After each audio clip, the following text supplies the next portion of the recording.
Ami que j'aime, je réponds volontiers à cette question. Choisit-on vraiment d'aimer ? Ça, c'est une belle question que nous n'arriverons pas à régler en 2 minutes, ça c'est sûr, mais permettez-moi de vous offrir tout de même quelques réflexions. Le premier moment de l'amour, c'est-à-dire cet attrait que l'on peut ressentir pour une personne, ne se commande pas, il surgit, il nous dépasse et, il faut bien le dire, il s'impose.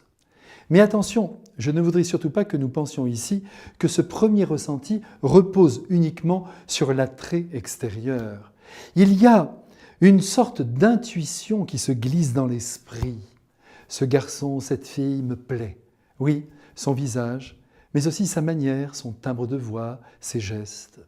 Et peut-être même avons-nous déjà perçu une bonté, une intelligence qui nous saisit.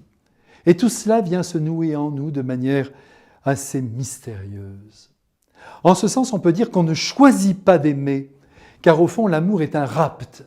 Cependant, une fois que cet appel a retenti, que cet attrait nous a saisis, il s'agit d'entrer dans une phase de connaissance, de dialogue, de vraie rencontre avec la personne.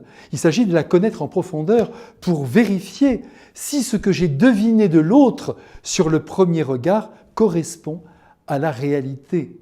Si oui, tant mieux, et là on avance dans le lien, à condition bien sûr qu'il soit réciproque. Si on s'est trompé sur la personne, si on a découvert des aspects qui ne sont pas consonants avec ce que nous sommes et ce que nous souhaitons vivre, on s'éloigne.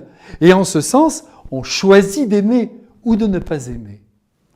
Il est évident que si nous allons trop vite, si on se jette dans les bras de celui ou de celle qui nous attire, on risque d'être captif du plaisir qu'il ou qu'elle nous donne et d'être emporté malgré soi dans un lien qui par ailleurs ne sera pas accomplissant. Et pourtant Dieu sait si la tendresse est importante et doit jouer son rôle, mais par pitié au bon moment, si vous ne voulez pas pleurer un jour. Avant de donner le premier geste, il faut que vous sentiez cette osmose de cœur et d'esprit qui vous laisse penser que vous êtes faits l'un pour l'autre. Tout ce que je vous dis là ne relève pas de la morale catholique, mais du bon sens. De même que l'on doit choisir l'être aimé, on doit aussi choisir son mari ou son ami intime. Faites attention de bien écrire votre vie, je vous en supplie. Ne laissez pas les événements ou vos émotions vous conduire par le bout du nez ou du sexe. À bientôt!